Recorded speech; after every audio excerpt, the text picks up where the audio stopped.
Vivimos en un sistema parasitario donde llevan a la gente a que seamos borregos de rebaño. Yo no me pongo como ejemplo de nada, pero yo al final soy una persona que lo he contado aquí, no os he contado la realidad de lo que he vivido en mi casa. Vengo de una familia desestructurada. Mi padre nos echó de casa con un cuchillo que nos quería matar a mi hermano, a mi madre y a mí. Yo tenía 4 años. Luego me ha secuestrado 2 veces, ha intentado matar 2 veces más a mi madre, con lo cual, como puedes ver, no vengo de una situación fácil. Yo lo entiendo, que cuando hablo de un 18 anual en un crowdfunding, la gente dice, es imposible. No es imposible y, Ya, me lo has enseñado. sois una generación o la primera generación que va a ser más pobre que vuestros padres. Pero también es verdad que sois una generación que tenéis muchas más posibilidades de la que tenían vuestros padres. Señores, darme solo este tiempo para recordaros de que estamos en pleno reto de 100 días generando 10.000 euros con el podcast. Es un reto muy difícil, pero todos vosotros podéis ayudarme gratuitamente con estas dos cosas. Número 1, suscribirte al canal de YouTube para llegar a los 1000 suscriptores y conseguir así la monetización. Y número 2, seguirme en TikTok para llegar a los 10.000 seguidores y conseguir la monetización por ahí también. Cuanto antes consigamos esos hitos, antes podremos sumar dinerito. Os dejo el enlace de TikTok en la descripción y seguimos con el podcast. Señores, tercer podcast de The Black Sheep Podcast. Hoy un invitado serio, hoy no hay fantasía, tenéis que esperar aún un poco más, pero ya os irá bien para que vayáis aprendiendo. Y hoy estamos con Iván, que tiene una historia súper potente y además nos va a enseñar cosas sobre asesoramiento financiero para que podáis manejar el dinerito que os hace falta. ¿Qué tal? ¿Cómo estás? Muy bien, gracias por invitarme. No, hombre, yo encantado de que vengas. Y nada, cuéntanos exactamente, bueno, exactamente no hace falta, ¿eh? Pues un poco para que lo entienda todo el mundo, qué es exactamente lo que haces, qué servicios das, a quién puedes ayudar. Vale. Bueno, soy asesor financiero, estoy certificado por la CNMV y me dedico precisamente a eso, a la planificación financiera, tanto para familias como empresas, como cualquier tipo de persona. Lo que me dedico principalmente es, pues eso, a organizar las finanzas de la gente, a organizar las finanzas y optimizarlas al máximo posible. Básicamente porque creo que hay muy poca cultura financiera en este país, no es algo que realmente no se promueve en exceso, con lo cual, bueno, pues el ayudar a este tipo de cosas creo que es interesante. Vale, entendiendo que este podcast lo puede ver desde un empresario hasta una persona totalmente normal con un trabajo de 1000 y pocos euros al mes. Uh-huh. Lo pueden ver los dos tipos de personas, pero mayoritariamente seguramente será el segundo tipo. Para esa gente, ¿cómo les podrías ayudar así rápidamente para que lo entiendan? Vale. Mira, para esta gente lo primero que le diría es que se formen todo lo posible sobre el tema financiero, ¿vale? Yo aparte de trabajar como asesor financiero de manera independiente, soy mentor de una formación que se llama el Método Rico, que la gente puede comprar allí y tiene mentorías con mentores, tienen mentorías 1 a 1 para que le vayan ayudando paso a paso en esto, ¿vale? Entonces les aconsejaría que se formen, pero si no te quieres formar con el Método Rico y te quieres formar por tu cuenta, busca la mayor información posible apartándote del ruido, porque en YouTube hay mucho ruido y no tanta información, ¿vale?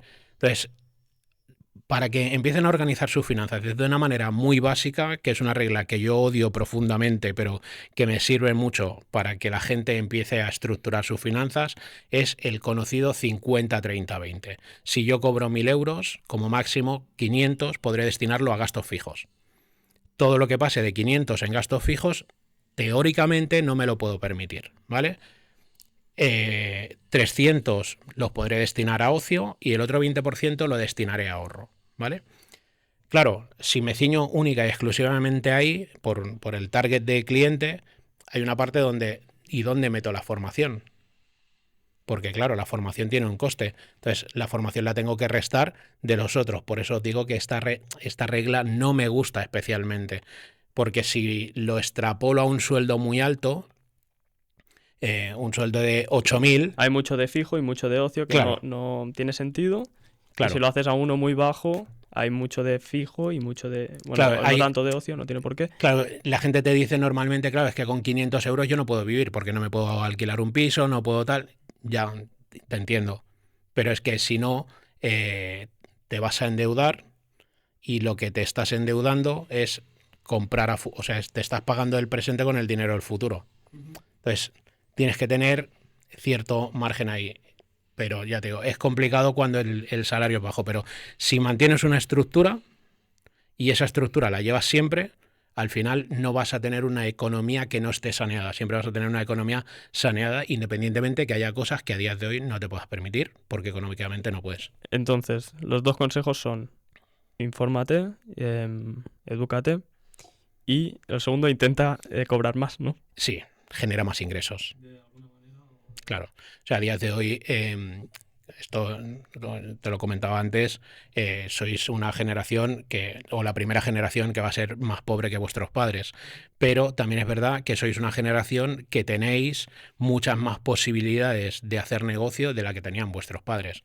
O sea, yo personalmente, que me gusta mucho el negocio tradicional, de hecho, me encanta el sector primario, pero claro, ya doy por hecho que esta generación no quiere trabajar en el sector primario, pero tienes muchas posibilidades. O sea, tú has creado un podcast, un canal de YouTube que monetizas, hay un montón de negocios que puedes hacer de manera online y ganarte muy bien la vida de manera online. Entonces, intenta generar más ingresos. Si estás generando poco ingreso, intenta generar más ingresos para poderte permitir una vida que quieras llevar sin tener que estar endeudándote o pidiendo dinero o etc, etc.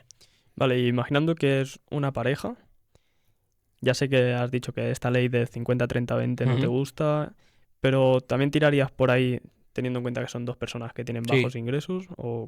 sí, exactamente igual. O sea, si son dos personas, te pongo el caso de dos personas cobrando 1.500 euros, eh, cada uno me refiero, son 3.000 euros al mes, tienes 1.500 euros para pagarte alquiler, comer, agua, luz, gas y los seguros. O sea, ya estás ahí. Claro, si lo comparamos con gente que quiera vivir en el centro de Barcelona, pues con 1.500 euros no vas a vivir en el centro de Barcelona, pero si te vas a la periferia, bueno, pues con 1.500 euros de gastos fijos vas a poder vivir. Vas a tener dinero como para poderte permitir el salir a cenar con tu pareja y demás. Vas a poder ahorrar, vas a poder tener una planificación de ahorro. Dos personas exactamente podrían hacer, con la misma regla podrían hacer lo mismo. Vale, me parece interesante que hayamos empezado por aquí porque es como que el 50 y el 30 no hace falta explicarlo demasiado. O sea, 50 gastos fijos de vivir con lo justo, digamos, pagarte la casa, pagarte el coche, los seguros, bla, bla, bla. Y después el 30 en ocio. Y los últimos 20, que ahí es donde imagino que te encargas Ujú. de planificárselo a las personas, lo explicaremos más tarde si te parece bien y nos explicas cómo empezaste y llegaste hasta saber cómo planificar ese 20% del ahorro y la inversión. Vale. A ver, realmente es bastante sencillo. Lo primero que tendría que tener cualquier persona es un colchón financiero. Hay un estudio que dice que el 46% de los españoles, si mañana se les rompe la lavadora. Esto me estás diciendo cómo gestionar ese Sí, sí, 20%. sí. Vale, sí, no, lo que yo te quería decir es que nos expliques como tu historia de cómo pasaste a ser una persona Ah, vale, vale. absolutamente normal a saber cómo planificar ese Vale. 20% y Mira, después hablamos de cómo planificarlo. el camino hasta donde estoy hoy es muy largo, ¿vale? Yo tengo 48 años y empecé a trabajar muy joven. Empecé a trabajar con 17, con lo cual no vine formado del colegio ni vine formado de casa porque vengo de una familia desestructurada, lo que hoy se conoce como una familia desestructurada, ¿vale? Mi padre nos echó de casa con un cuchillo que nos quería matar a mi hermano, a mi madre y a mí. Yo tenía 4 años. Luego me ha secuestrado 2 veces, ha intentado matar 2 veces más a mi madre, con lo cual, como puedes ver, no vengo de una situación fácil, ¿vale? Además, soy criado en la periferia de Barcelona, en una población que se llama Santa Coloma de Gramenet, que para quien quiera ubicar qué es esa población, pues si se va a buscar la película de Perros Callejeros, va a conocer lo que era Santa Coloma en los años 80 y 90, que es donde yo me crié, que era un pozo de heroína, básicamente. Una de las veces que me secuestra mi padre, yo estoy con un amigo, que ese amigo mío acaba metido en la heroína y preso, años más tarde. Entonces, para que la gente se ubique un poco, ¿no? Entonces, a partir de ahí, pues mi madre se va buscando la vida como buenamente puede, monta un taller de confección y demás, y yo empiezo a trabajar con 17 años empiezo a trabajar como repartidor de material de oficina. Soy de los que ha hecho la mili, de los últimos que ha hecho la mili, y me fui a la mili. Cuando volví, empecé a trabajar en el mundo comercial. Bueno, estuve una temporada trabajando en el mundo comercial, dando tumbos de un sitio para otro, buscando un poco lo que quería hacer. Luego montamos una empresa, mi mujer y yo. En el año 2008 montamos un negocio de plancha de ropa a nivel industrial. Aquello me dio muchísima experiencia porque nadie te explica ni cómo ser autónomo y mucho menos cómo montar una empresa. O sea, aprendí muchísimo de aquel bagaje. Tuvimos la empresa durante 11 años. Previo al cierre de la empresa, yo ya había salido de mi empresa, se había quedado mi mujer sola al frente de la empresa, hacía alguna gestión administrativa y demás, pero ella llevaba todo. Y a partir de haber salido, entré en el mundo asegurador.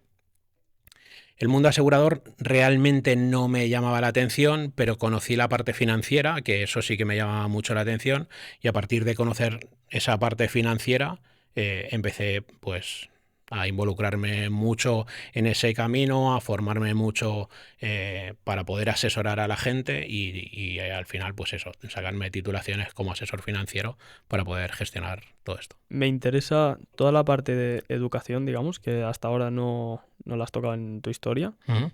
¿Cómo fue? Porque imagino que de niño obviamente irías al colegio, Uh-huh. secundaria, entiendo, Sí.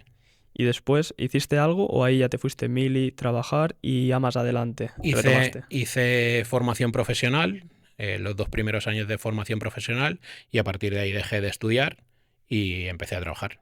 Y estuve año y poco trabajando y me fui a la mili. Vale, y entonces fuiste a la mili, montaste, bueno, trabajaste, montaste Sí, tu trabajamos empresa. de varias cosas y llegamos al año 2008 y montamos un negocio propio, sí. Vale, después te vas a las aseguradoras Ujú. y ahí entras en el mundo financiero. Sí, Y me dices que te formas para tener la titulación, para poder ser asesor. sí. ¿Cómo te formas? Bueno, hay una formación específica que se llama MiFID II, que es una formación que la avala la CNMV, y hay varias semanas de estudio y varios módulos bastante tediosos y aburridos de estudio. Y bueno, tienes que hacer un examen y si apruebas ese examen, te certifican como asesor financiero. Ese examen, o sea, una vez que te has certificado como asesor financiero, durante el tiempo que lo quieras mantener, te tienes que ir recertificando. O sea, yo cada año tengo que ir haciendo ciertas horas de estudio y volviéndome a examinar para cumplir con la normativa que marca, en este caso, la ley y la CNMV para poder hacer asesoramiento financiero. Para quien no lo sepa, eh, yo sé lo que es la CNMV, pero entiendo que mucha gente que nos estará viendo a lo mejor no. Si lo puedes explicar rápidamente para que entiendan por qué es importante que la CNMV certifique los estudios que tú tienes. Ujú. Bueno, la CNMV es la Comisión Nacional del Mercado de Valores, que es el orden regulatorio más alto que tenemos aquí en España, y es eso. O sea, la certificación de la CNMV es eso, es al final el órgano regulatorio más grande que tenemos, es el que acredita que eres asesor financiero o que cumples con las normas para ser asesor financiero. Claro, porque no cualquiera puede serlo. Claro, esto pasa mucho cuando cuando vas a una aseguradora y te hablan de producto financiero, lo que pasa muchísimo es que esa persona no es asesor financiero. Entonces, si te fijas, todos los productos que hay en las aseguradoras están bajo el paraguas de un seguro de vida. Todos. O sea, todos tienen un pequeño seguro de vida. Porque es la trampa para que una persona sin formarse pueda venderte un producto financiero, que te está vendiendo un producto de vida ahorro. Vale, pues yo eso no lo sabía, ¿eh? O sea, tú cuando en el mundo asegurador están los productos de vida riesgo, que es el típico seguro de vida que si te mueres te pagan, y está el seguro de vida ahorro. Entonces, todos los PIAs, SIALPs y Unilink y tal que te venden las aseguradoras tienen un pequeño importe dentro de un seguro de vida, y el que te lo está comercializando no está certificado por la CNMV en el 99% de los casos, básicamente porque no tiene un coste y etc, etc, y las aseguradoras eso no se lo pagan. Entonces, tienen que hacerlo así para poderte asesorar de que puedas contratar un producto de ahorro con ellos. Vale, entiendo que este producto de ahorro es que dentro de este seguro que pagan mensualmente las personas, un importe va destinado al ahorro e inversión. Sí, o sea, te pongo un ejemplo en números. Si tú pagas 100 euros, o sea, tú aportas a tu ahorro 100 euros, probablemente, bueno, probablemente no, eso tiene unos costes asociados, que hay una parte que va a la cartera de fondos que tenga el propio producto donde se esté invirtiendo, y hay otra parte que va destinada a la carcasa del producto, que en este caso es el seguro de vida. Entonces hay cierta comisión que estás pagando para mantener este tipo de producto. Vale, y para las aseguradoras, tú que has estado dentro, ¿cómo es el negocio, digamos, del venderte esta parte, sobre todo del ahorro e inversión? No les es tan rentable. O sea, no pierden dinero, lógicamente, pero no les es tan rentable. Para la aseguradora realmente lo que le es rentable es el seguro de vida. Y entonces lo otro te lo cuelan como un bono, podríamos decir. Bueno, cuanto más tengan de ti, en el mundo asegurador hay un concepto que tienen como muy establecido, y es que si el cliente me da su dinero, lo tengo fidelizado. Porque si solo me contrata el seguro del coche, pues si mañana tiene un siniestro y no está a gusto conmigo, pues se va a ir. Pero si el cliente es un perfil conservador y tiene un seguro de ahorro conmigo, ese seguro de ahorro conmigo es difícil que se lo lleve, siempre y cuando le esté rindiendo medianamente bien. Metiéndonos en un berenjenal antes de seguir con las Ujú. finanzas, em, hace poco vi que existía como un libro para las aseguradoras que era como una forma de rentabilizar el negocio a partir de como, digamos, unas leyes que son como poco lícitas, ¿no? Que es como, vale, tú me estás pagando y en el momento que tienes el problema y te tengo que devolver el dinero, te lo retraso, luego te pido no sé qué. No, no me acuerdo muy bien cómo era, pero ¿eres consciente de que esto No, existe? no es del todo así. O sea, las aseguradoras ganan dinero de dos maneras. Una, con los seguros de vida, que es el producto más rentable que tienen, básicamente porque si tienen que pagar el siniestro del seguro de vida, lo van a pagar una vez y ya está, no hay más siniestros. Los coches les son cero rentables. De hecho, muchos de los coches, o sea, muchas de las aseguradoras lo que hacen con el coche, para no decirte que no te aseguran, es decirte sí, sí te aseguro, pero me pagas 2.500 euros. Entonces tú ya te buscas otra aseguradora, ¿vale? ¿Qué pasa con esto de que no te pago y tal? Que realmente hay muchas cláusulas en todos los seguros, ¿vale? Yo personalmente yo soy muy fan de los seguros de vida. Para mí un seguro de vida es un activo financiero como cualquier otro. O sea, y sobre todo si tienes poco recurso económico, todavía más. Porque si tú imagínate lo que hablábamos al principio de una pareja que cobra 1.500 euros cada uno y que tengan un crío. Si fallecen, ese crío se queda sin educación, a priori.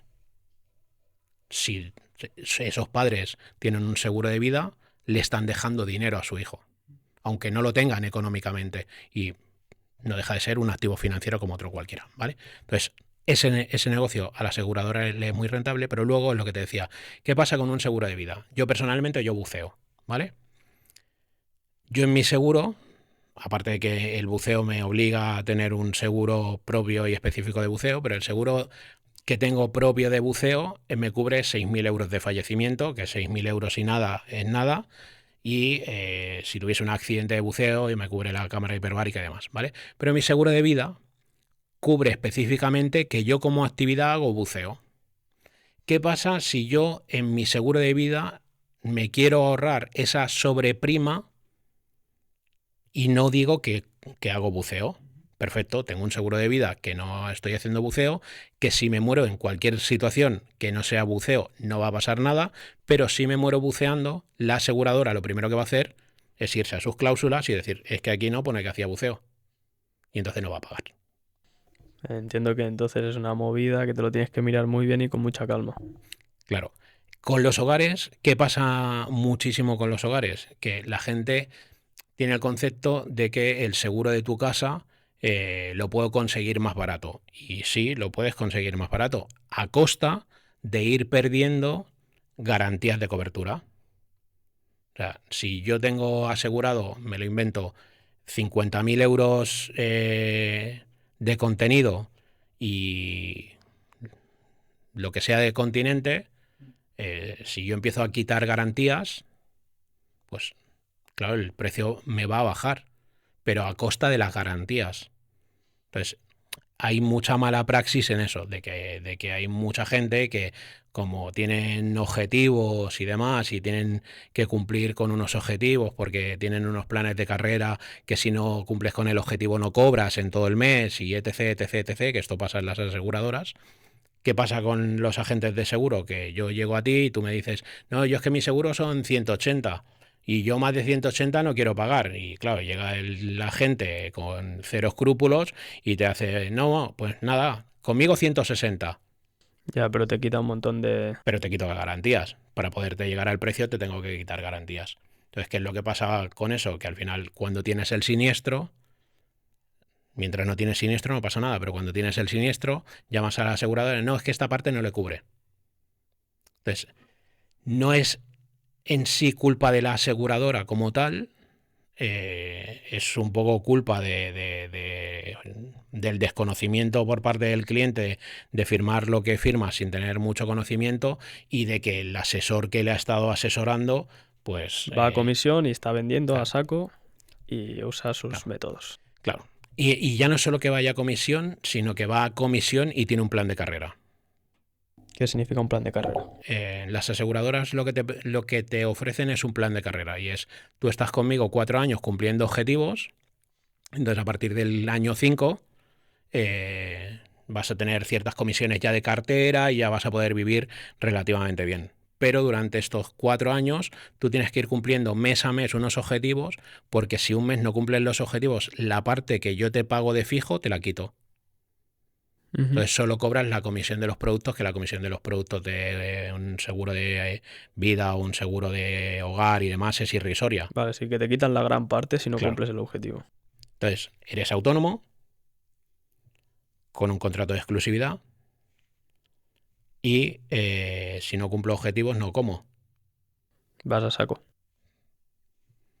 Entonces, depende a quién te encuentres delante, pues eso, intenta meterte el seguro que pueda. Claro, tiene todo el sentido. Vale, ya hemos tocado el berenjenal. Ahora te dejo que sigas explicando cómo pasas de estar en una aseguradora Ujú. a meterte más en el tema de las finanzas.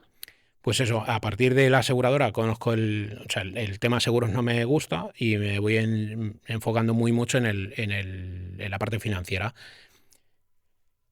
Voy trabajando con ellos y tal, pero veo que, o sea, a cambio de aseguradora me voy a otra mucho más específica en el sector financiero y demás, pero veo que todo lo que le puedo ofrecer al cliente se me queda corto. Porque, claro, te puedo ofrecer lo que ellos tienen, pero te repito, como te he dicho antes, tienes contrato de exclusividad. No puedes ofrecer otras cosas. Entonces, veo que se me empieza a quedar corto.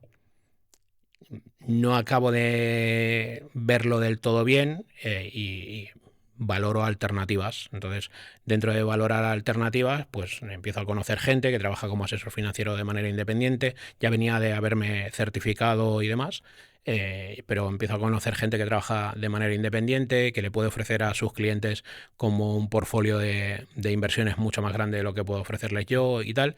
Y al final acabo dando el salto a ser asesor financiero independiente. Esto, la ventaja que me da es que, pues eso, que no tengo que cumplir objetivo absolutamente con nadie y que le cobro al cliente precisamente para que pague mi independencia a la hora de asesorarle. Ya no te tengo que ofrecer 4 productos de la misma aseguradora, que esto siempre explico un poco lo mismo. Tú entras por la puerta de la Caixa y, hostia, qué casualidad, ¿no? Que la Caixa todo lo que tiene es lo mejor. No, hagas el plan de pensiones conmigo. Tío, ¿por qué no me ofreces el del BBVA, el telecomunicaciones, que es mejor que el tuyo, de la Caixa? Pero claro, me voy al BBVA y pasa exactamente lo mismo. Y me voy a una aseguradora y pasa exactamente lo mismo. Y dices, hostia, no todo lo mejor lo puede tener una sola entidad. Entonces, pues un poco dado la inquietud esa de querer poder asesorar mucho mejor al cliente, darle muchas más alternativas, ver muchos perfiles de clientes diferentes, porque no todo el mundo tiene la misma tolerancia al riesgo. O sea, yo personalmente puedo estar invirtiendo 100% en renta fija y me da igual, porque mi tolerancia al riesgo es bastante alta y sé lo que estoy haciendo y el margen en el que me muevo, pero hay gente que le hablas oye, en renta fija, en renta variable, pero hay gente que le habla de renta variable al 100%. Para que la gente lo entienda, lo que estabas explicando es que tú quieres darle lo mejor a tu cliente, Uh-huh. pero al estar trabajando con una entidad u otra, estás obligado a ofrecer solamente su Sus producto. productos. Y su producto muchas veces, digamos que tiene unos intereses.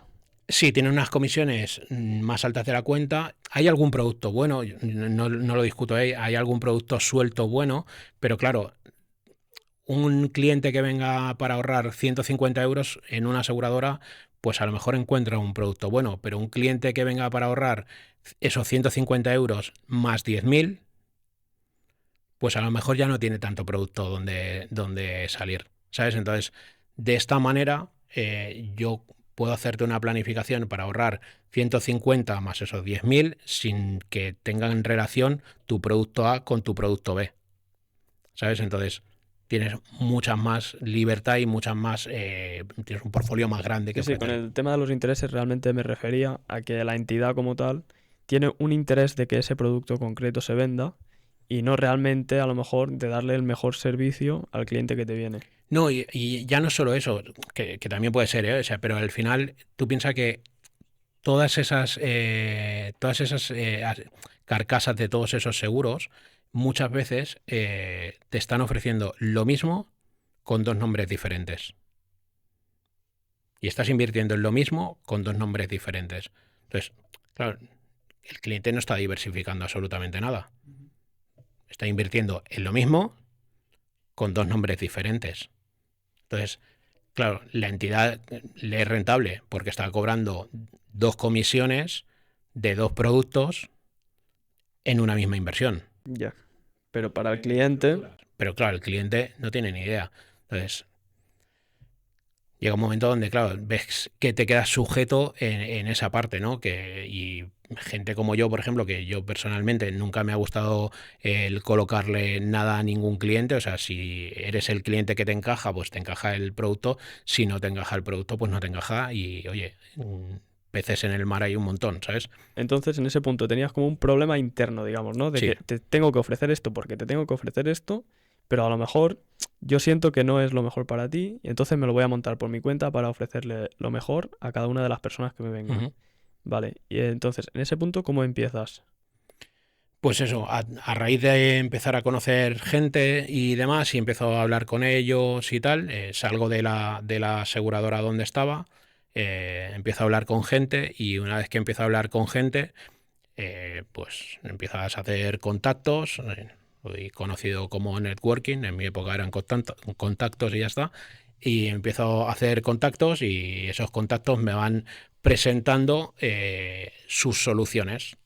Entonces, las soluciones que ellos van ofreciendo es, bueno, pues esta me interesa, esto no me interesa, esto sí me interesa, y entonces a raíz de ahí, pues bueno, voy siguiendo haciendo un poco de networking y aumentando el portfolio de contactos. Vale, una pregunta. A ti te vienen clientes, ¿no? Entonces, estos clientes, ¿cómo los buscas? ¿Cómo los encuentras?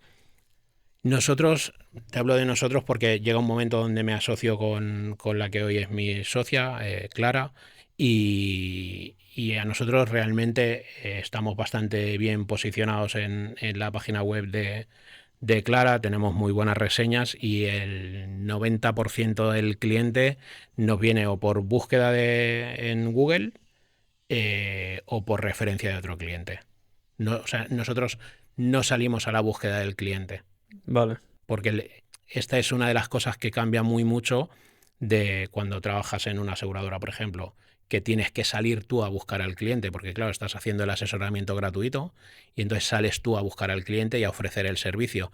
Yo no puedo salir a ofrecer el servicio básicamente porque yo te voy a cobrar. Entonces, si yo te vengo a ti a decirte, Kilian, vengo a ofrecerte un servicio y tal de asesoramiento financiero, claro, tú lo primero que vas a pensar es, hostia, de puta madre, me van a hacer un asesoramiento financiero. Cuando te diga lo que te voy a cobrar, pues vas a decir, tía, esto no es ofrecerme un servicio, esto es cobrarme un servicio. Entonces, nosotros no salimos a hacer esa búsqueda del cliente, el cliente viene directamente a nosotros.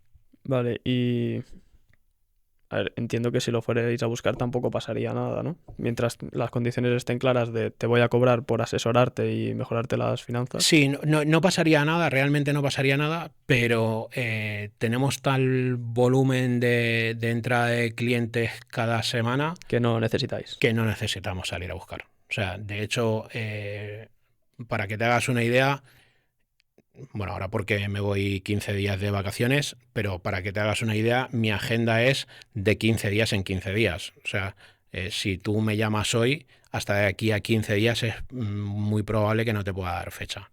Entonces, no es una cuestión de...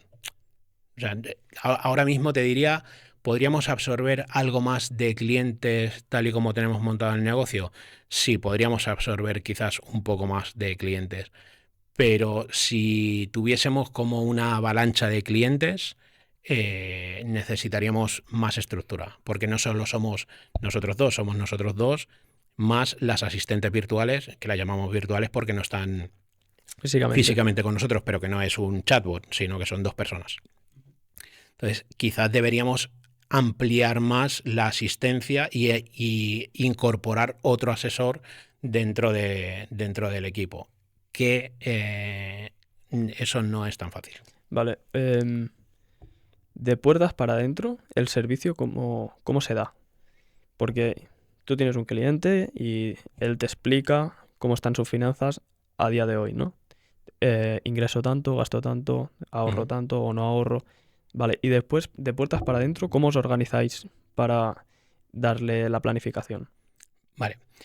Mira, nosotros tenemos principalmente dos reuniones con el cliente. La primera reunión que le llamamos de análisis, donde nos sentamos con el cliente y vemos su situación, ¿vale? En esa primera reunión ya no solo veo la situación del cliente, dependiendo un poco del target del cliente y de la edad del cliente, tengo bastantes cosas que explicarle, ¿no? O sea, si me sentase, por ejemplo, contigo, te explicaría que no vas a cobrar jubilación, o sea, no vas a cobrar pensiones. Entonces, que te empieces a planificar ahora y te explicaría el por qué no vas a cobrar pensión, ¿vale? Entonces, hay gente que no entiende lo que es el interés compuesto. Entonces tengo que explicarle qué es el interés compuesto y por qué es interesante empezar cuanto antes mejor, y etc, etc. O sea que en la primera reunión no solo hablo de tus finanzas, sino te doy bastante información de cosas que creo que son importantes que acabes conociendo. Y tengo que ver los objetivos que tú tienes. Para poderte hacer una planificación, necesito saber qué quieres hacer en el corto espacio de tiempo, en el medio espacio de tiempo y en el largo espacio de tiempo. ¿Por qué? Porque si tú en el corto espacio de tiempo te quieres comprar una vivienda, yo no te puedo hacer una planificación a 20 años, porque necesitas el dinero en el corto espacio de tiempo, ¿vale?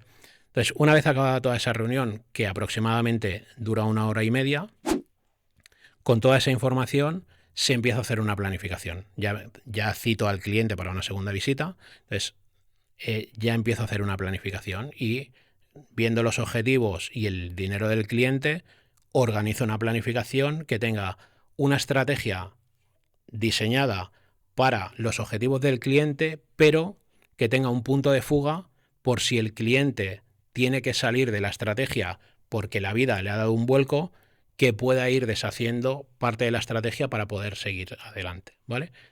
Y esa planificación te la presento en una segunda reunión. Vale, de esta primera reunión a la segunda, ¿cómo es el proceso interno?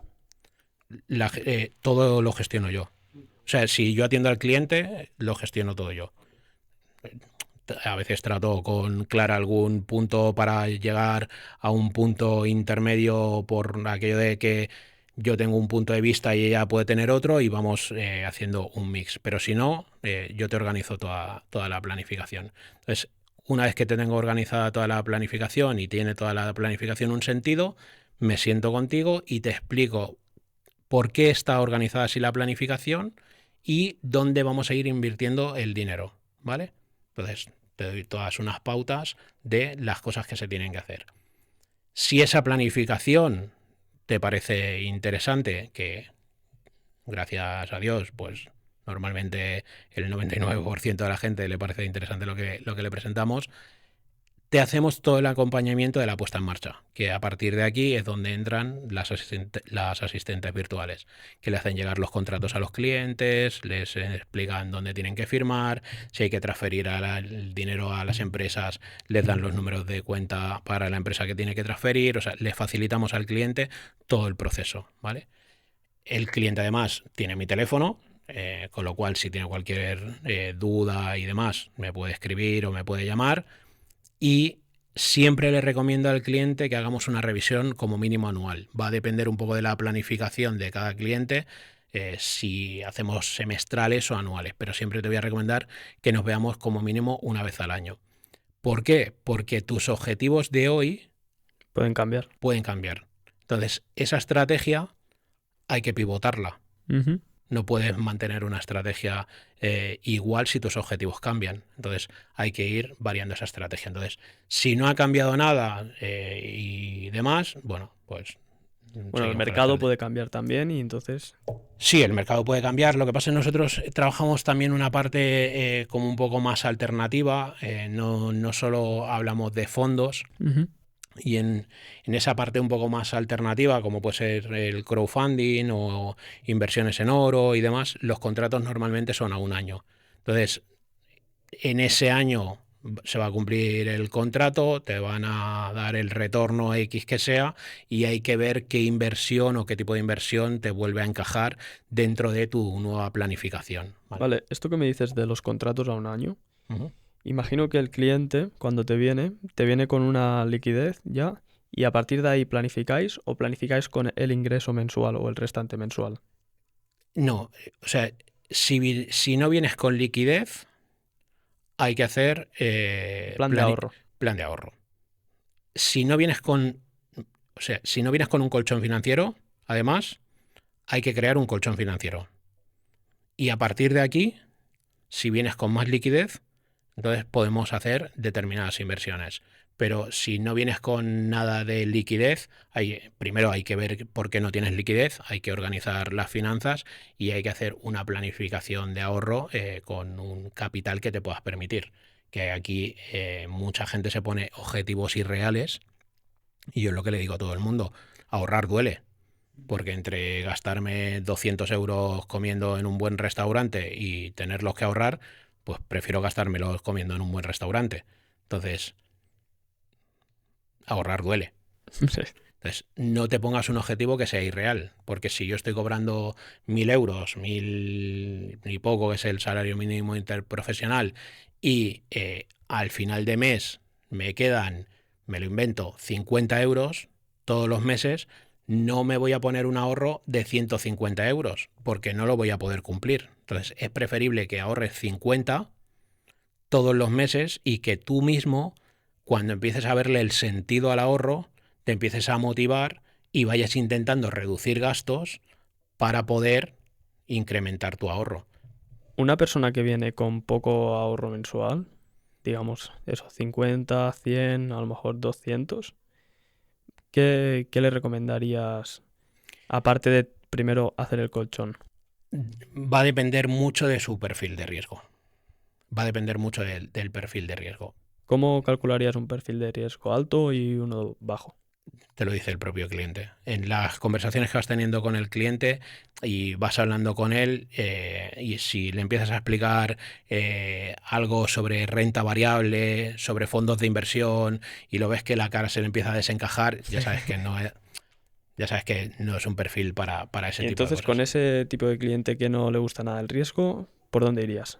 Por algo más conservador, para que él vaya empezando a ver un seguro de ahorro, por ejemplo, para este tipo de perfiles le viene muy bien, porque no deja de tener cierta exposición en renta variable, pero dentro de una carcasa que sí, que le cobran algo más de comisiones y demás, pero él empieza a ver que eso tiene un sentido, porque ve que va poniendo 50 euritos todos los meses, esos 50 euritos todos los meses al largo de todo el año, sí, solo son 600, pero si aquello ha estado funcionando medianamente bien, pues va a haber 660, me lo invento. Y va a decir, "Oh, hombre, Mm. Voy a mm, poner 100. claro, pues voy a intentar a ver si consigo ahorrar un poquito más". Entonces empiezan a motivar y entonces a partir de ahí, si sigues haciendo un trabajo con ellos, si ellos ya han visto ese tipo de cosas, ya puedes irte a lo mejor pues a unos fondos o sacarlo de ese seguro que tiene unas comisiones más altas, irte a unos fondos, etc, etc. O, dependiendo un poquito del importe, a una cartera de fondos gestionada con un robo-advisor también. O sea, hay diferentes cosas que se pueden ir haciendo, pero dependiendo un poco de la tolerancia al riesgo que tenga el cliente. Pues, si no, Vale, y una persona que entiende los mercados, todo y tiene tolerancia al riesgo, dice, vale, yo a riesgo vamos al porcentaje más alto.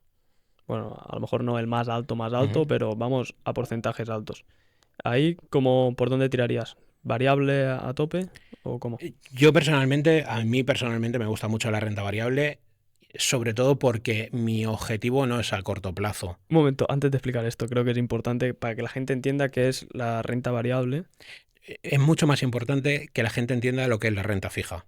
Vale, sí. Básicamente porque tú cuando vas al banco, el banco te dice en el 90% de los casos, y esto me lo he encontrado un montón de veces, el banco te dice, invierta aquí que esto es renta fija. Y tú directamente asocias que la renta fija es renta garantizada. Vale. Porque claro, el banco me está diciendo que es renta fija. Entonces, es el banquero de toda la vida. Y no, la renta fija puede ser negativa. Tú puedes estar invirtiendo en renta fija y que la renta fija esté en un -2 y tú de tus ahorros vas viendo un -2 cada año. Y dices, pero si yo invertí en renta fija. Sí, sí, claro, es que esto es la renta fija. Vale, yo de renta fija creo que sé cómo funciona, pero no del todo. Entonces te explico lo que yo Ujú, entiendo que es y me corriges, ¿vale? La renta fija es como invertir en letras del tesoro, por ejemplo, ujú. ¿vale? Pero que puede ser que esa letra esté a un precio y te dé una rentabilidad como si fuera un dividendo, ¿no? ¿Vale? Pero claro, tú compras a un precio que después puede bajar y entonces esa rentabilidad que te da no te, digamos que no te ha hecho ganar dinero porque has perdido en el precio de esa letra. Esto más o menos, pero sí, la renta fija al final va muy sujeta a los tipos de interés marcados por el Banco Central de España. Entonces, estos años que el Banco Central Europeo, perdona, estos años que el Banco Central Europeo ha subido mucho los tipos de interés, las rentas fijas han estado en positivo, ¿vale? Pero no siempre están en positivo. Del año 2019, o sea, hasta el año 2019 o así, hasta que llegó pandemia y demás, veníamos con tipos negativos. Entonces, toda esa, eh, todo eso que el banco está prestándose dinero a los bancos, el Banco Central Europeo le está prestando dinero a los bancos en modo negativo. Cuando tú inviertes en renta fija, sí, estás comprando bonos y tal, pero estás comprando bonos negativos en la mayor parte de las veces. Claro, te dicen que tiene muy poco riesgo, que a lo mejor tal, estás comprando bonos en negativo. Entonces, la renta fija puede ser negativa. Entonces, esa eh, de esto con la que juegan muchas veces, que es lo que te decía, que la gente asocia la palabra renta fija a renta garantizada. O sea, te dicen renta fija, tú lo primero que entiendes es, pues yo voy a cobrar aquí un 2 todos los años. Y no es tan así, ¿vale? Y la renta variable es todo lo contrario. La renta variable, vamos a poner el conocido SP500 que conoce todo el mundo, eso es invertir en renta variable. Al final, la fluctuación del mercado mucho más agresiva, porque no depende única y exclusivamente de una emisión monetaria o de una emisión de deuda o tal, sino que es vas al mercado y a la cotización del mercado y esto replica el índice del SP500, las 500 mayores empresas de Estados Unidos, que son las 7 magníficas y las 493 restantes, pero eso. Entonces allí tienes pues un poco lo que te estaba comentando antes, ¿no? Te aparece una mañana Trump y te dice que voy a aplicar aranceles a todo el mundo y la gente se asusta y empieza a vender sus acciones y tal, las cotizaciones empiezan a bajar y tu renta fija, o sea, tu renta variable ese día, pues a lo mejor ves que has perdido un 8, un 9, un 10%. Y la empresa o las empresas siguen siendo las mismas. Y las empresas siguen siendo En las mismas. prácticamente la misma situación. Sí, Simplemente es el sí. mercado. Yo, mira, te pongo un ejemplo. Yo tengo acciones de Apple y ahora, por ejemplo, pensaba que el otro día se iban a disparar porque han hecho la presentación el otro día del iPhone 17 y del nuevo smartwatch y demás, y pensaba que justo se iban a disparar por esto. Ni se han movido. El mercado. Sí, y todo puede ser que ahora cuando salgan a la venta, que es bastante probable esto también, que cuando salgan a la venta, si hay mucho boom de colas en las puertas, Suba. que el mercado las lance. ¿Sabes? O sea, pero bueno, es eso, al final estás ahí, estás en... Sí, podríamos decir que la renta variable es, entre comillas, solo para que la gente lo entienda, apostar a que el precio subirá, ¿no?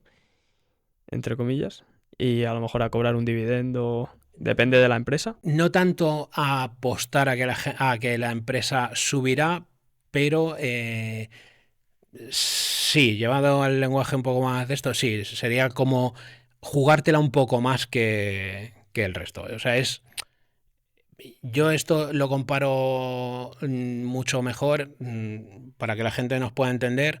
La renta fija sería saltar en una colchoneta y la renta variable tirarte en puenting. ¿Vale? ¿Por qué? Porque al final de la colchoneta no me va a pasar absolutamente nada y si me tiro en puenting, pues la caída esa que voy a tener me voy a llevar un susto, ¿sabes? Entonces, eso es un poco la gran Vale, diferencia, ¿sabes? O entiendo, sea, entiendo. la adrenalina del momento, ¿no? Ahora, aquí hay muchas teorías, ¿eh? Y por eso hablo muchas veces, le meto de vez en cuando cera a mucho youtuber, porque todo el mundo te habla del MSCI World y del SP500 y nadie te saca de ahí, ¿eh? El MSCI World y el SP500. Y hay mucho más que todo eso, ¿no? Y entonces todos te hablan de que la economía siempre sube. No es del todo así. O sea, claro, si yo te digo que el SP500 está dando de promedio entre el 8 y pico por ciento y el 9 anual, tú piensas que todos los años vas a cobrar el 8 o el 9 anual. Pero hay años como en marzo del 2020 que cayó un 30 y pico, un 20 y pico largo. Ujú. Bueno, pues remontar ese 20 y pico largo no pasa de un día para otro, por norma general. Entonces te puedes llevar un susto una mañana. ¿Que en el largo espacio de tiempo normalmente las economías siempre van hacia arriba? Sí, eso es cierto. Pero esto lo utilizo mucho en las mentorías con los alumnos del método, porque hay una de las preguntas que dice, si ves que la bolsa baja, ¿invertirías dinero? Y hay gente que te contesta sí y no, y tengo respuesta tanto para el que dice que sí como para el que dice que no. Y claro, el que te dice que sí, ¿por qué? Dice, no, porque la economía tiende a subir. Vale, pues quien invirtió en el Nikkei, en la bolsa japonesa, en 1989 hasta el año 2024 no recuperó su inversión. ¿Estás dispuesto a pasar 30 años? Normalmente no. Entonces, claro, ahí es donde está el tema, que la economía siempre sube, pero puede tardar muchísimo tiempo. Entonces, por eso no me gusta hablar única y exclusivamente de un producto, de un fondo, de este es el mejor. Para mí no hay fondos ni mejores ni peores, los hay más y menos rentables. Sí que hay alguno que es un fondo basura, pero entiéndeme, o sea, dentro de lo que conoce medianamente la gente, No, pues yo simplemente quería que la gente entendiera muy sencillamente la diferencia entre el variable y el fijo. el variable es mucho más arriesgado y el fijo es mucho más Sí, estable. sí, pero, o sea, sí, eso en cuestión de riesgo, pero yo me refiero a dónde están metiendo el dinero. Entonces, en el variable, tú me corriges, ¿eh? Si lo digo Ujú. mal, me corriges. El variable es como en la valoración de una empresa, compras una pequeña parte de una empresa y lo que te decía, apuestas a que esa empresa irá mejor y la cotización subirá, no solo porque vaya mejor, sino porque más gente querrá comprar esa empresa Por lo tanto, habrá más demanda de la acción de esa empresa y el precio subirá. Vale. ¿Lo he dicho bien? Ujú. Vale. Y en el fijo estás dándole deuda a un... Estás comprándole deuda a un Estado, normalmente. Exacto. Entonces, piden deuda a un Estado o empresas, ¿no? También. Sí, lo normal que vayas al Sí, Estado. que básicamente dicen, hey, necesito dinero, de una forma con las letras del tesoro, no sé cómo funcionarán en otros países. Yo sé que en España se dice eso, ¿no? Sí, sí, sí, las Letras del letras, sí. tesoro. Vale. Hey, necesito dinero. Entonces viene el mercado, que somos todos nosotros, todas las personas, ponen el dinero ahí y saben, entre comillas, que cobrarán un porcentaje en X tiempo. Ujú. ¿Lo he explicado bien? Lo has explicado Vale, bien. pues ya está. Mientras esté eso entendido. Sí, sí. Vale, entonces, lo que estábamos hablando justo antes de toda esta explicación de lo que es la variable y la fija, que era como que para un tipo de cliente que quiere riesgo a tope, te he dicho que variable, ¿no? Ujú. Y tú has dicho que sí, irías con variable a tope. Sí, o sea, si quieres riesgo a tope, iría a variable. Siempre intento que no sea una cartera 100% variable, porque me parece cierta temeridad y yo para mí sí, pero para mis clientes no. Entonces me parece cierta temeridad, pero al final, si el cliente dice 100%, 100%. Yo personalmente te voy a dar otras opciones, pero Cuando te viene una persona de pasta, un millonario, digamos, un empresario que tiene pasta y que tiene mucho excedente de dinero y quiere gestionarlo de la mejor manera, ¿qué suelen ser más conservadores, digamos, o que les gusta el riesgo? mira, normalmente la gente que es empresaria, ¿eh? No hablamos de autónomos, de empresario a empresario. La gente normalmente empresaria quiere tener todo bastante controlado, porque aunque la empresa le pueda estar funcionando muy bien, no dejan de tener cierto riesgo debajo de ellos. Sí que hay trabajadores, etc., etc., si vienen mal dadas y él está hablando mal, especulando con su dinero o con el dinero de la empresa, que puede invertir con el dinero de la empresa, y aquello empieza a funcionarle mal y tal, se puede llegar a arruinar. Entonces, el empresario como empresario normalmente quiere algo como mucho más estable, mucho más calmado, que me dé cierta rentabilidad, pero yo el dinero lo saco de mi trabajo y, ¿sabes? O sea, no van tanto a sacar Lo rentabilidad. entiendo, o sea, su excedente de dinero, su dinero viene de la empresa y luego quieren como hacer algo tranquilo, que ese dinero se vaya moviendo, vaya aumentando, Claro, pero sin que no le dé dolores de cabeza, claro, que para eso ya está la empresa. claro, que no esté quieto, parado en el banco y comiéndoselo a la inflación, pero no me estés buscando una cartera especialmente agresiva. Búscame un tipo de inversión que me pueda dar cierta rentabilidad, todo aquello esté tranquilo y que yo mañana necesito algo de liquidez y que pueda ir aquí y recoger liquidez sin ningún tipo de problema. Sí, digamos que están como creando su futuro, ¿no? Sí. Bueno, pongamos el caso de un futbolista que sería algo parecido, ¿no? Que durante mucho tiempo su actividad como futbolista le genera mucho dinero, pero ese dinero lo tienen que mover para el día de mañana, tener algo ahí, un patrimonio que les permita vivir, ¿no? Ujú. Pues podríamos decir que el empresario es lo mismo, pero más a largo plazo. Claro. Vale, y entonces, ¿por qué lo has comparado con el autónomo? Que el autónomo tiene un problema. La mayoría de los autónomos de este país tienen un problema, que ya no es tanto la inversión, sino es la gestión de cómo gestiona su propio autónomo. Que esto me lo encuentro en la gran mayoría. Como autónomo no se asignan un sueldo. Y tú cuando eres autónomo eres tu propio trabajador. Entonces, si tú no te asignas un sueldo y vives con el 100% del dinero del autónomo, claro, si estás facturando bastante dinero, bien, pero el IVA no es tuyo.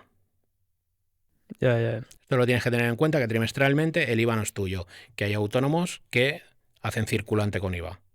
Con lo cual, tenemos un problema en el primer trimestre. Y el IRPF lo vas a tener que pagar.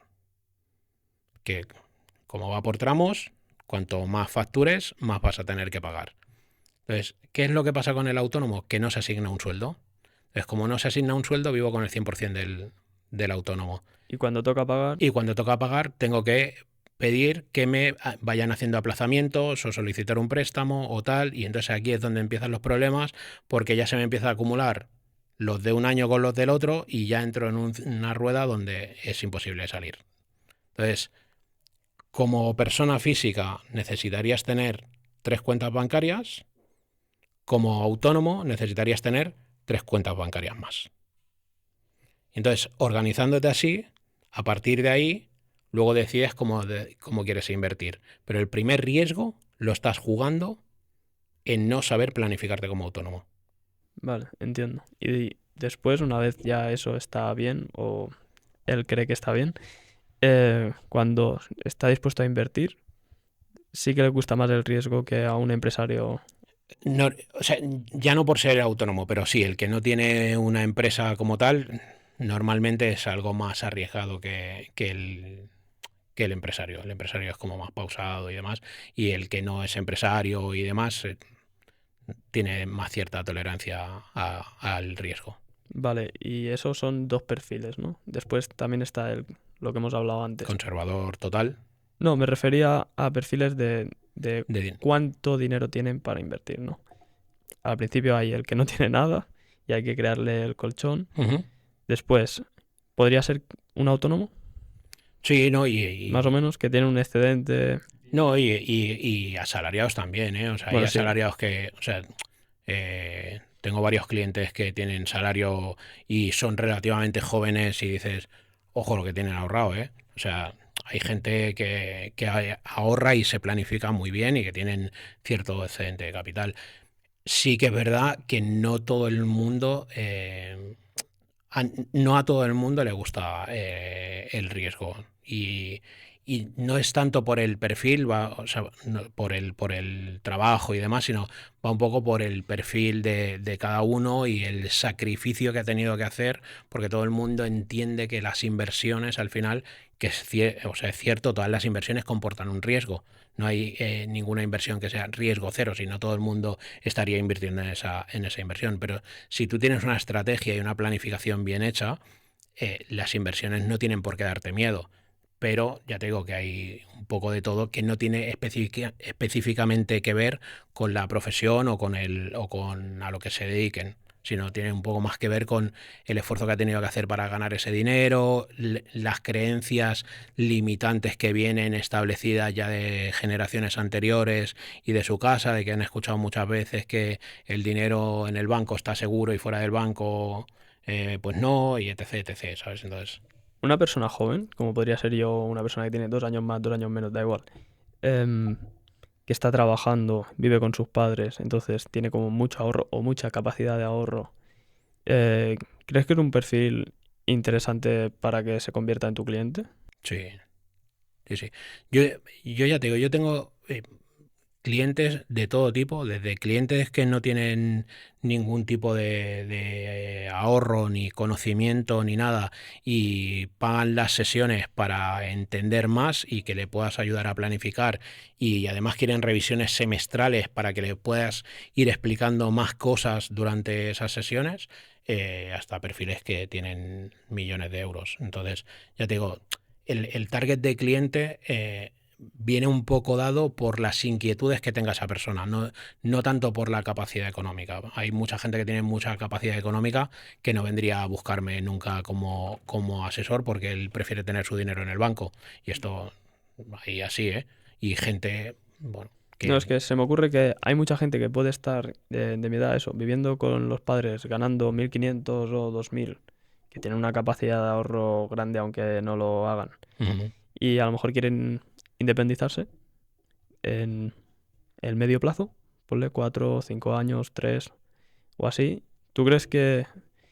Pues claro, es que además la mayoría de esta gente tiene mucho ahorro en el banco, que no se está moviendo, o si se está moviendo, le están ofreciendo lo que ellos quieren.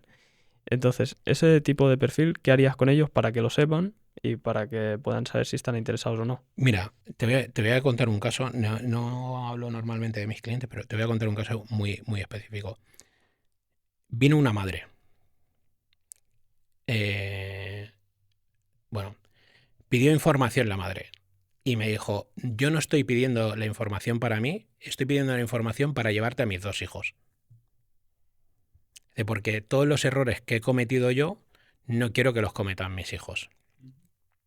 Entonces vinieron sus 2 hijos, son hermano y hermana, y vino la madre también.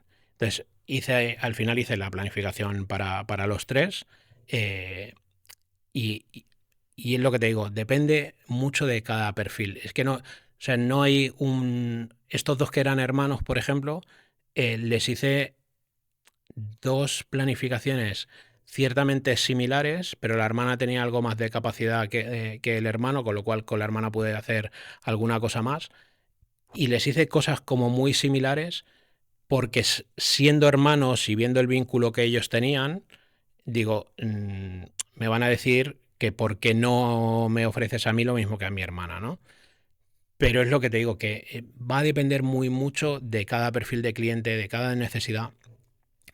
Gente que, por ejemplo, no se ha ido de casa a sus padres, en esa primera sesión le voy a explicar qué es lo que tiene que hacer para solicitar una hipoteca, qué es lo que tiene que pagar para solicitar una hipoteca, dónde no se la tienen que colar cuando vayan a solicitar su primera hipoteca, que este es otro jardín, y voy a hacerle una planificación encarado a que vaya acumulando el mayor capital posible para esa hipoteca. Entonces, ¿dónde lo vamos a invertir?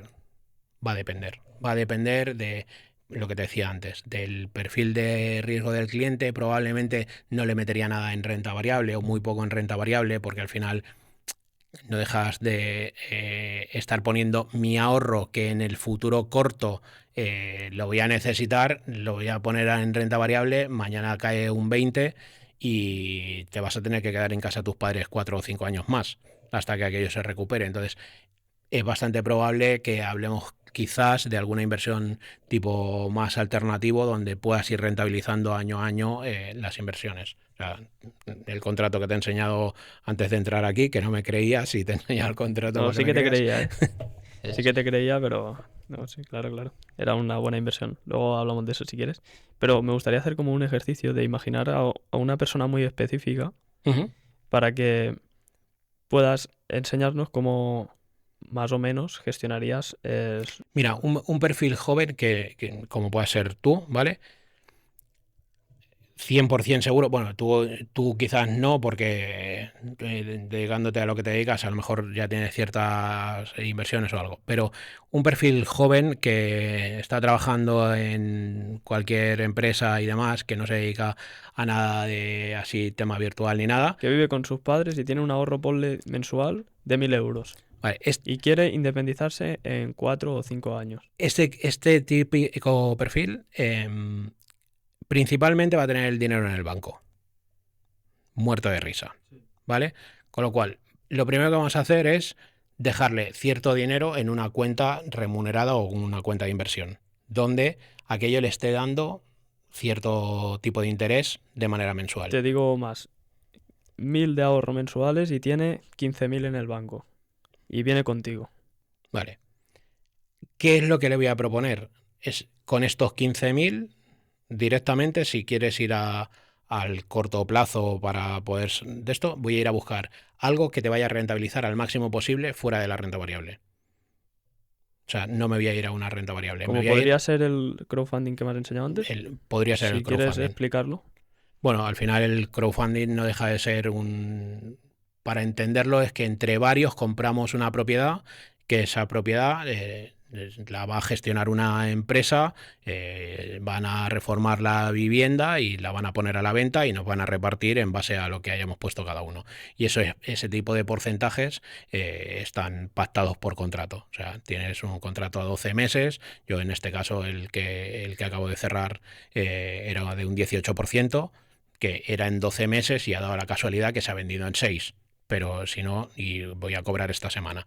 Pero si no, lo normal es a un año, ¿vale? Vale, Pues, y a ese tipo de persona que hemos dicho, ¿le recomendarías algo así? Le recomendaría algo así y con ese ahorro, ¿Cuánta cantidad de los 15.000 euros? si no los va a necesitar, Todo. todo. Vale, y con el ahorro que vaya haciendo Y mes con a el, mes, y con el ahorro que vaya haciendo mes a mes, probablemente una cartera de fondos donde no vaya a destinar los 1.000 euros mensuales, y entonces que el restante que no vaya a destinar a esa cartera de fondos, que lo vaya pasando a la cuenta remunerada. Y si hacemos una revisión semestral, en 6 meses vas a tener 5.000 euros más allí, que podremos tener una alternativa de hacer otro tipo de inversión, llámese oro físico o llámese cualquier tipo de inversión en algo que sea pactado por contrato, ¿sabes? vale. Imaginando que quiere independizarse en 3 años, haciendo cálculos rápidos, tiene 15.000 de inicio, más 12.000 anuales, 36.000 que habrá generado durante ese tiempo. Haciendo inversiones como la que nos dices del crowdfunding al 18 o un poquito menos o así, ¿cuánto podría haber multiplicado su dinero? No solo con el interés, sino con el compuesto. Eh, claro, aquí no puedes hacer, bueno, sí puedes hacer compuesto después de tributar, pero no puedes hacer compuesto en general porque Ya, ya, ya. sales de la inversión, tributas, Sí, no sí, viene a no, ser me el interés refiero al compuesto. Sí, reinvertir el interés generado. cuenta que si estás haciendo un por 15 y te lo llevas a 5 años, por ejemplo, esa inversión has multiplicado, has doblado tu dinero casi. ¿Por 15? Ah, Sí, 15%. sí. Y te lo llevas a 5 años, pues casi vas a estar. Bueno, señores, la diferencia entre pagarle 500 euros y no pagarle 500 euros, si tienes ese caso, es doblar tu dinero. Así que yo lo pensaría. A ver, al final, ese tipo de inversiones, más o menos, eso cuenta. Es que, bueno, yo conocía que existían, pero digamos que no tengo cero experiencia con el crowdfunding y así. Sé que se hace, pero como no he escuchado mucho hablar, no, a lo mejor no te da tanta Sí, confianza y demás. claro, aquí depende. A ver, aquí hay un mundo porque todo el mundo, hace unos años todo el mundo montaba una inmobiliaria y ahora todo el mundo monta una empresa de crowdfunding, ¿vale? Entonces, hay que analizar muy bien dónde estás invirtiendo. O sea, yo personalmente, más que a otra cosa, a lo que me dedico muy mucho es a ver que la empresa donde va a invertir mi cliente sea solvente y pague. Claro. Muchísimo más que la rentabilidad. O sea, la rentabilidad me interesa hasta cierto punto. Si no vas a pagar, entonces no me interesa nada. Claro. Entonces, piensa que a nosotros, al igual que nos llaman clientes, nos llama un montón de gente ofreciéndonos diferentes inversiones. Ujú.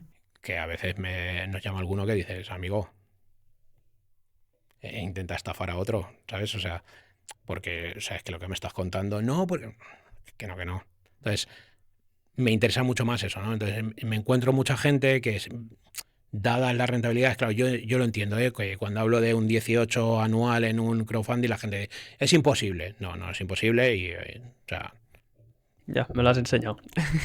sea, te enseño el contrato, ahora acabo de firmar otro al 14,50, o sea, con otra empresa totalmente diferente. Entonces, por eso te digo que el crowdfunding da mucho dinero porque el mercado a día de hoy, el mercado inmobiliario, está moviendo mucho dinero, pero yo ya entiendo que la gente se asuste y tal. Ahora, si empiezas a ver cosas raras con la empresa, si te están ofreciendo rentabilidades del 40 y el 50, si te están metiendo presión para que inviertas, tal, Claro, claro. olvídate, ¿sabes? O sea, olvídate. O sea, ir a buscar una rentabilidad en determinadas inversiones superiores al 10, al 12 y llegando al 18 no es una locura. O sea, no es una locura. Fuera de la renta variable y tal, sino otro tipo de inversiones como más alternativas. Lo que te comentaba antes del tema del oro. Ahora mucha gente, no, el oro. ¿El oro por qué? Porque lo están escuchando todo el día en la tele. A nada que pongas YouTube, sale José Luis Cava hablando del oro, sale el Mar Vidal hablando de oro, sale Rayo hablando de oro, sale todo el mundo hablando de oro. Claro, Es verdad, el oro viene subiendo un 30 anual los 2 últimos años y la gente solo busca el 30 anual. Es que el oro no es buscar ese 30 anual, que el oro es otra cosa. Claro, es un valor refugio. Y Claro, hablando de valor refugio y cambiando un poco de tema, em, claro, últimamente se ha hablado mucho de Bitcoin y las criptomonedas. las odio. Claro, eso te iba a preguntar. Imagino que a un cliente nunca le recomendarías algo así y personalmente tú tampoco. Mira, yo tengo dinero metido en criptomonedas que si lo pierdo me es totalmente indiferente, o sea, me da igual y las estoy holdeando, o sea, no les he metido más dinero. De hecho, entré, perdí dinero, intenté hacer alguna operación y tal que no me salió especialmente bien. Dije, se acabó, lo dejo aquí, lo holdeo y ya está. Y yo a mis clientes no les recomiendo nunca invertir en criptomoneda. Nunca. Básicamente porque creo que dentro del mundo cripto, que a futuro pueda quedar Bitcoin, no lo voy a discutir. Podría quedar Bitcoin, podría quedar Ethereum, porque ya no es tan criptomoneda, sino que además tiene un componente detrás de la blockchain y demás que la gente De medianamente lo tecnología. utiliza. Quizás podría quedar Cardano, que aquí tengo ya empiezan a venir ciertas dudas, y a partir de ahí para abajo, todo el resto no es nada, Especulación. es especulación pura. Entonces, no me... ¿Quieres invertir en criptomonedas porque el FOMO y demás y la criptomoneda? Métete en Bitcoin. Da igual, al precio que esté, métete en Bitcoin. Y ya está. Y holdea Bitcoin o haz DCA en Bitcoin de manera mensual o como lo quieras hacer.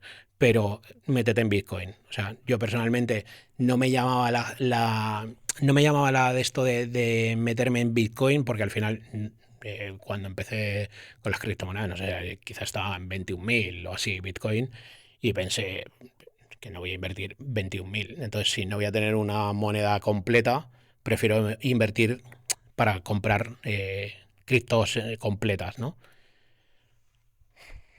No sé, el mercado se mueve muy diferente al mercado normal. Claro, es que el mercado es como muy especulación todo y todo Sí, el rato y ya. claro.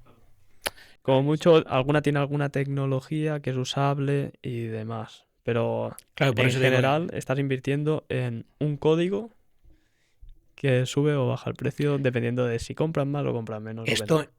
esto en las criptomonedas, que nos estamos olvidando de los NFTs, Bueno, sí, ya, eso ya. que no hace tantos años los NFTs eran el futuro y comprabas obras de arte en píxeles.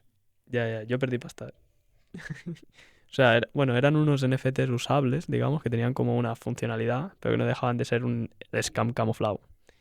Bueno, no era un scam, era como un Ponzi realmente, porque cuanta más gente entraba, pues obviamente inflaba el precio, pero a la que la gente vio que esa usabilidad no era rentable realmente, todo el mundo empezó a irse y bajaron todos. Claro.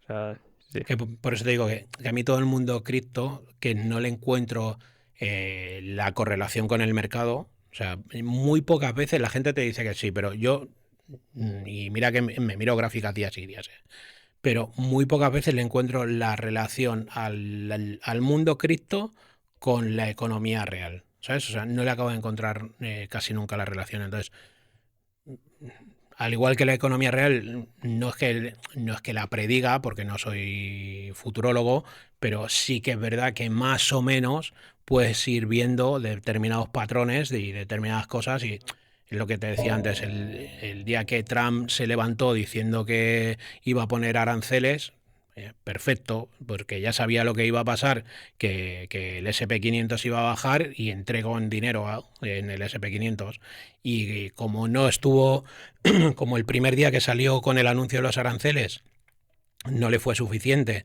que luego apareció al día siguiente o a los 2 días con el cartelón aquel para explicar el porqué de los aranceles y volvió a caer, dije perfecto, y entonces volví a meter dinero otra vez. Entonces, claro, a días de hoy le estoy ganando al mercado, sí, le estoy ganando al mercado porque me he aprovechado de dos momentos, pero dentro de mi propia economía. Pero eso, por ejemplo, en las cripto no tiene por qué pasarte así. Ya, tendría que ser una noticia muy específica en criptomonedas, como también pasó cuando el Claro. Trump entró. Pero ¿qué pasa? Que mañana BlackRock decide vender todos los Bitcoin que tiene Y se desploma. y se desploma. Y entonces, como no sabes lo que va a hacer mañana el de BlackRock, pues Claro. Y comparado con una acción de una empresa, se desploma, en parte sí, pero después la acción, como tiene un valor real, que es la empresa, o un trocito de la empresa, volverá a subir. claro, pero A lo esto, mejor no tanto, pero un poco, porque tiene valor real. claro, esto es lo que estás diciendo, que aquí la gente lo que confunde mucho es el valor con el precio. O sea, la gente no sabe diferenciar el valor del precio. Yo, para poner el ejemplo, y siempre pongo el mismo, normalmente utilizo Apple. ¿Tú crees que Apple es una empresa valiosa?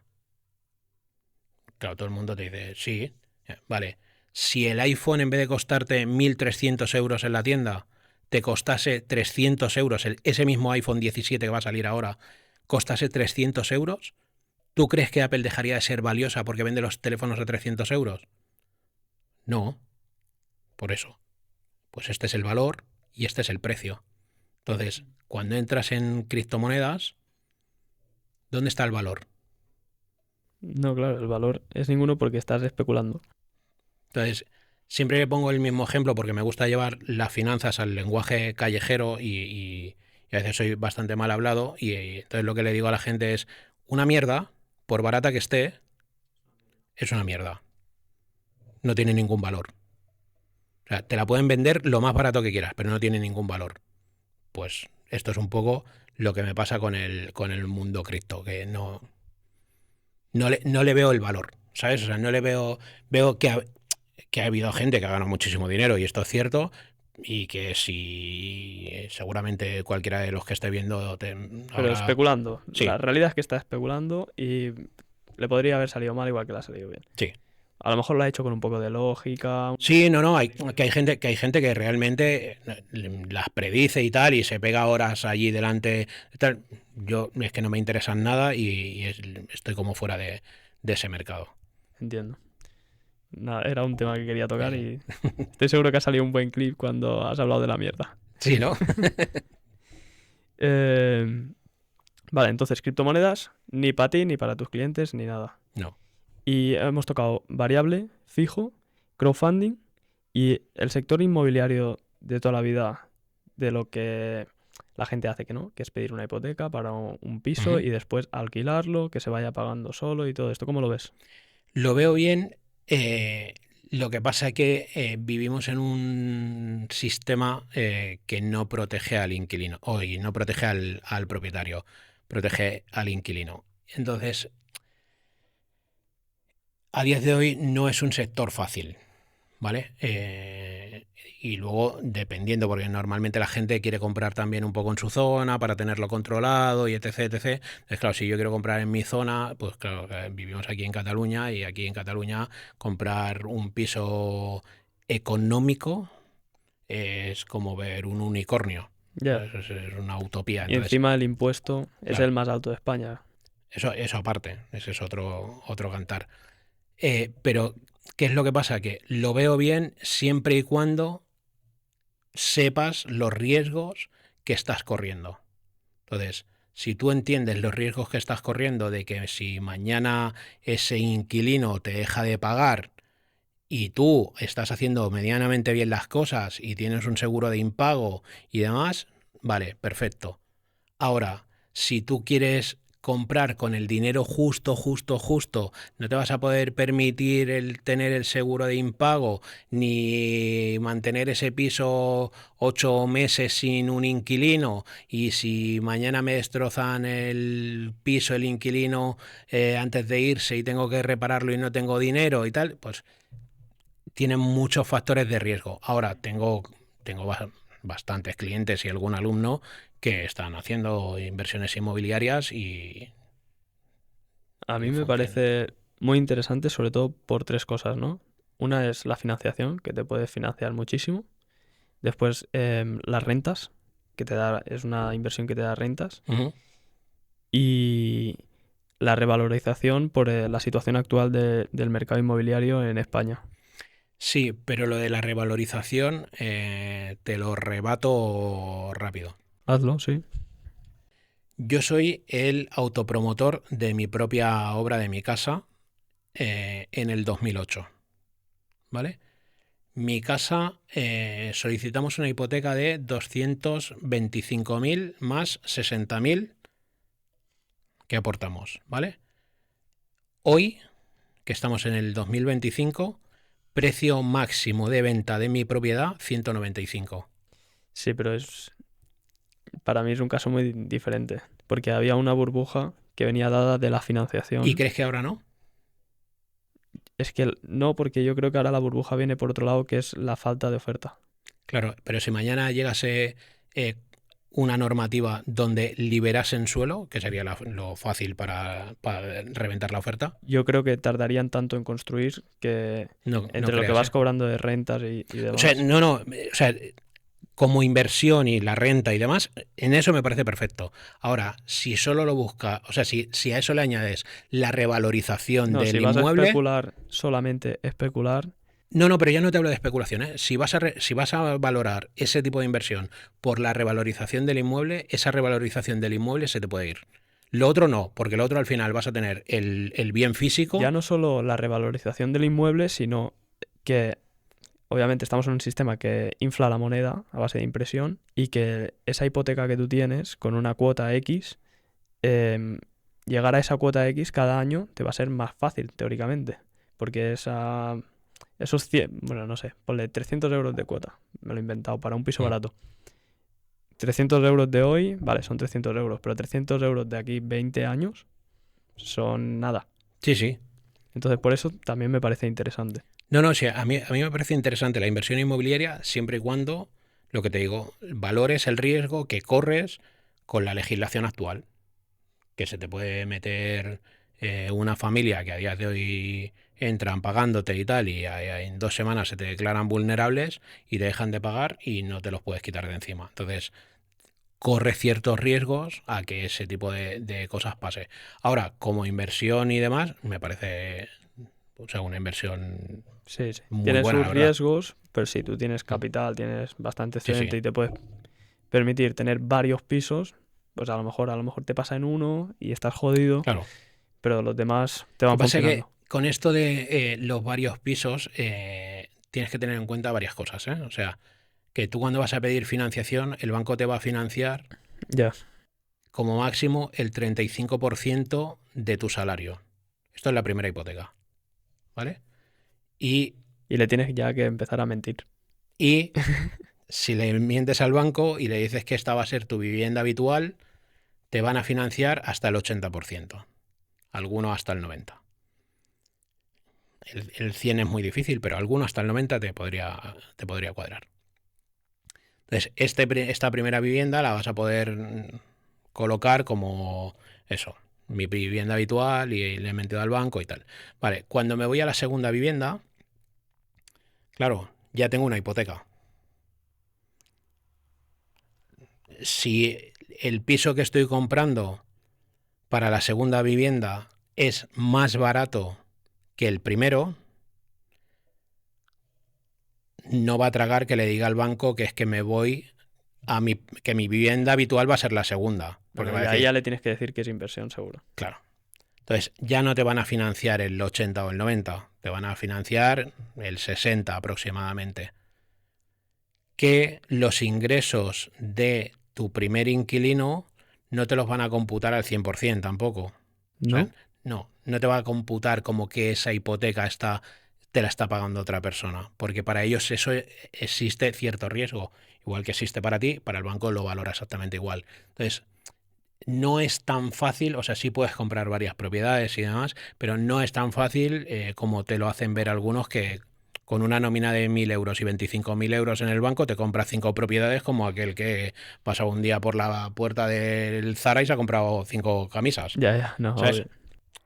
Tiene sus peculiaridades, ¿vale? Pero si acumulas ciertas propiedades, es cierto que puedes vivir única y exclusivamente de la renta de las propiedades. O sea, eso sí que es cierto. Por eso te digo que es una inversión que a mí no me desagrada y que si tienes la capacidad de poder comprar, bien, porque aunque la gente te mire mal, hay gente que no tiene capacidad de poder comprar, que es que necesita poder alquilar. Entonces, si no hay mercado de alquiler, hay gente que no tendría dónde vivir. No, claro, obvio. Mucha gente que se queja de eso. Eres un inversor y eres malo o malísimo, pero al final estás dando oferta de vivienda en alquiler. Claro, es Y que eso está haciendo que rebaje el precio del alquiler, entre comillas. no, pero es que hay gente que no va a poder comprar en su vida. O sea, que solo va a poder vivir de alquiler. Porque si tienes contratos inestables, si no tienes ahorros y tal, los bancos cada vez es más difícil engañar al banco. Que el banco te engañe a ti es facilísimo, pero engañarlos a ellos cada vez es más difícil. O sea, aparte de tener la acreditación como asesor financiero, tengo la titulación del LCCI, que es el de la intermediación de crédito hipotecario, y he visto muchas veces cómo coge la gente y te viene y te dice, no, es que necesito el 100% más los gastos. No, imposible. Eso antes. Claro, imposible. No, pero si pide un préstamo personal, conmigo no. Ahora, que la gente lo hace, seguro, pero conmigo no. ¿Por qué? Porque, una, te estás endeudando más de la cuenta, que es bastante probable que en 3 4 años no tengas capacidad económica de pago, y que te lo liquiden. Dos, los bancos cada vez te piden más el certificado de cuenta bancaria y te piden los 3 últimos meses de movimientos de cuenta bancaria. ¿Por qué? Porque para ver si durante esos 3 últimos meses ese 20% está metido ahí o no. Si tú lo has venido ahorrando o no. Hmm. Si tú no has venido ahorrando ese dinero que ha aparecido de la magia, de la nada, ¿sabes? Entonces, cada vez es más difícil engañar al banco en ese sentido. Entonces, el mercado es el que es y ya te digo, hay mucha gente que no podrá comprar. O sea, te garantizo que no podrá comprar en la vida una vivienda. Entonces, que haya vivienda, que haya gente invirtiendo en vivienda para que haya una persona que pueda alquilar, es que a mí no me parece ni siquiera ser un especulador. O sea, No, no. Y más, por ejemplo, estas inversiones de crowdfunding que tú haces, ujú, que me explicabas antes que, bueno, no sé si en su mayoría, pero algunas son una vivienda ocupada, ujú, que lo que se hace es, entras en la inversión, el que lo gestiona saca al inquilino, no sé cómo, ujú. se remodela, Se reforma la se vivienda. reforma la vivienda y entonces se pone a la venta y ese beneficio que ha habido os lo repartís. Sí. Mira, dentro del... o sea, la empresa esta con la que he invertido, ellos tienen una política de desalojos y demás, de que si la familia realmente es vulnerable, van a intentar reubicarlos en otro sitio, ¿vale? De hecho, ellos te dan la opción de que si tú quieres repartir parte de tu rentabilidad en esa operación de reubicar a la gente, tú puedes repartir parte de tu rentabilidad, ¿vale? Pero realmente, y sin ser hipócritas, en esta sociedad tenemos un sistema parasitario donde hay mucha gente que no es que sea vulnerable, es que no quiere pagar. Ujú. Entonces, entran de patada en una propiedad y no es que no tenga para pagar, es que no quiero pagar. Bueno, pues esta gente al final a nivel judicial se acaban sacando de esa propiedad y hacen eso. Sacan a la gente de la propiedad, si ya te digo, si es vulnerable real y es familia y tienen hijos y demás, los intentan reubicar porque es una empresa bastante grande donde pueden reubicar en alquileres sociales durante 2 y 3 años para que se puedan ir adaptando y demás.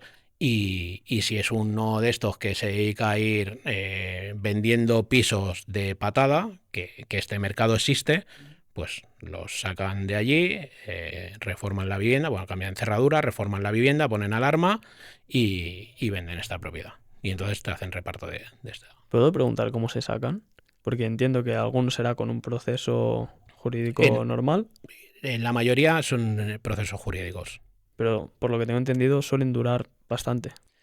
Sí, lo que pasa es que esta empresa con la que esto, si ese proceso, o sea, ellos compran solo propiedades donde el proceso ya está iniciado. Vale, vale.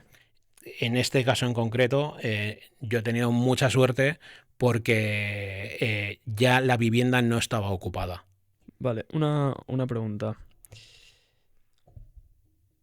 Cuando hay un ocupa, yo no sé dónde se buscan esos pisos, pero bueno, en Idealista me ha parecido ver alguno a veces y tal.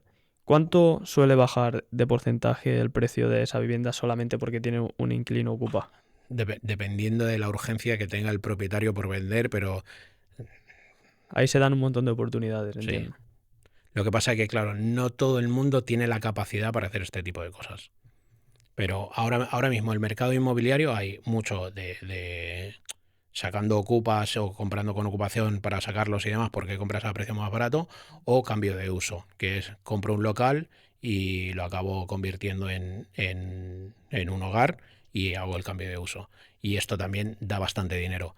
Pero económicamente tienes que tener cierta solvencia para poder hacer este tipo de cosas porque no es fácil ni barato. Vale, Porque el Ocupa no lo sacas única y exclusivamente con la empresa de Desocupa, ¿eh? O ya, ya. sea, no es tan fácil si tú eres el propietario de la propiedad y tal, y bueno, pues quizás, pero si no, si es un tema más para inversión y demás, no es tan sencillo que tú te presentes en la puerta con la empresa de Desocupa, de los desalojes de allí y nunca más pase nada. Eso no se da así. Entiendo. Lo que te decía es que llevamos un rato y último tema de inversión que se me acaba de pasar por la cabeza, por suerte. Ujú. El tema de la nuda propiedad y esto de las hipotecas inversas, ¿se llama? Ujú. ¿Cómo funciona? ¿Lo usas? ¿No lo usas? No. Mira, lo de la hipoteca inversa es una gestión que no me gusta nada, básicamente porque le estás diciendo a una persona mayor que vive en esa propiedad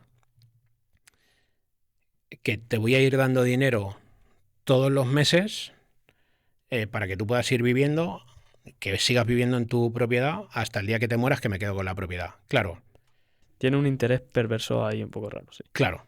Pero realmente a lo mejor a la señora o al señor le está solucionando la vida. Ya, pero dependiendo un poco de la economía de esa señora o señor.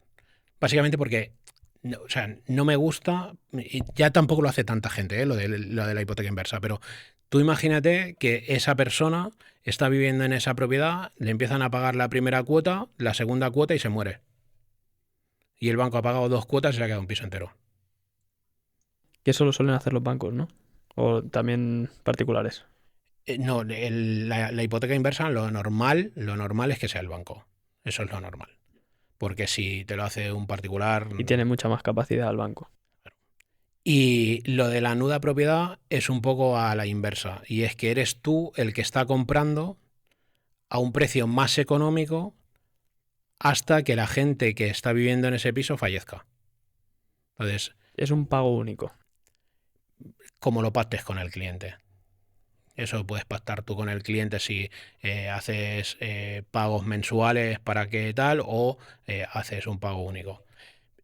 No te sabría decir exactamente, porque no se me ha dado nunca el caso, de si fueses a comprar la nuda propiedad, si el banco te financiaría esa operación. Imagino que sí, pero seguramente con algunas condiciones no al 80. Pero ya te digo, no se me ha dado el caso. No, Eh, nunca he escuchado hablar. Imagino que es por eso, porque no hay demasiadas operaciones. Lo de la nuda propiedad hace como 2, 3 años que se viene escuchando bastante y demás, y tengo una clienta que tiene intención de hacerlo con su tío para comprarle una propiedad, pero pactado en el mes a mes. O sea, te voy pagando mes a mes hasta que fallezcas. Vale, pues llevamos un rato, hemos tocado todo tipo de inversiones, hemos recomendado a la gente cómo tiene que gestionar su patrimonio, su dinero y su cartera. De hecho, nos hemos dado cuenta de que si te pagan 500 euros, en un caso muy específico podrían doblar su patrimonio. Así que nada, te dejo que digas algo si quieres antes de irnos y ya iremos cerrando. Vale. Me gustaría dar un mensaje de que no os dejéis llevar por la sociedad. ¿Vale? Porque lo vengo diciendo muchas veces, pero vivimos en un sistema parasitario donde llevan a la gente a que seamos borregos de rebaño, ¿vale? Entonces, Yo no me pongo como ejemplo de nada, pero yo al final soy una persona que lo he contado aquí, o sea, no os he contado la realidad de lo que he vivido en mi casa. A día de hoy me gano muy bien la vida, eh, no tengo ningún problema económico, etc, etc, etc. Y se puede salir adelante. Entonces, que la gente no se deje llevar por el mensaje derrotista de que no, no, es que si haces esto, pues aquello. No, no, oye, al final busca tu camino, que buscando tu camino vas a poder conseguir cosas. Sé una oveja negra. Correcto, soy una oveja negra. Me parece un mensaje perfecto para cerrar. Bueno, señores, suscribiros, como siempre os digo, para ayudarme con el reto y nos vemos en el siguiente. Adiós.